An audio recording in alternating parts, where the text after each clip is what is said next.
Making our way north of Animal Village, we keep continuing on this path until we're stopped by the owl, who gives us a couple of kind words. The owl's basically just going to tell you that there's two sections to this shrine. There's the southern and northern parts of the face shrine. The southern part is actually more known as the ancient ruins.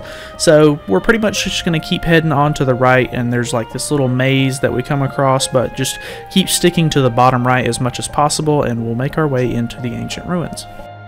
Once we enter the ancient ruins, it's kind of like a small little maze, but the biggest thing is that we're going to come across a new enemy called the Armos, where it's basically like a statue that gets reanimated and comes to life and kind of walks around, and you can't really kill the Armos, you just kind of move them out of the way and kind of try to avoid them touching you, so just kind of make them reanimate and then get out of your way, so that way you can keep proceeding through this little maze, and then once you do that, we can make our way over to the entrance of the shrine.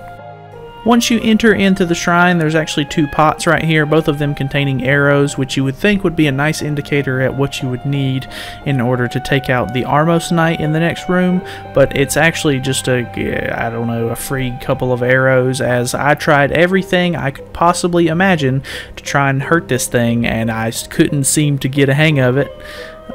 So pretty much what you need to do is the one thing that I always forget, which is use your sword to charge up and like do the little spin around attack. That's the only way you can hurt the Armos Knight.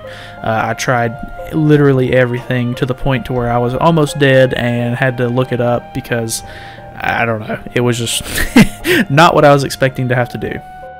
So, as you can imagine, you kind of just trying to get as many hits off as you can. He eventually loses his shield and his face breaks open, and eventually, once you hit him enough, he will explode and drop the face key, which is what we're going to need to use to get inside of the face shrine, which is just to the north of where we're at right now. But anyways, we head on into the next room. Lighting up these torches for dramatic effect, we walk up to this little sort of tapestry on the wall here, and we examine it, and it kind of tells us the little tale about how the island is basically an illusion, and once we wake the dreamer who this illusion belongs to, the island will disappear. So that kind of gives us a little bit more backstory into the actual, story of this whole island and everything, and why we're taking out these bosses to begin with and trying to grab these instruments to wake up the windfish. After that, though, that's pretty much all there is to this little section. The only thing we have left to do now is head to the north and try to actually take on the face shrine itself. So that pretty much does it for this guide. I hope this helped you guys out in some way, and thank you so much for watching. Other than that, I have a couple more guides on my channel if you guys need any help with those. But yeah, I'll see you guys in the next one.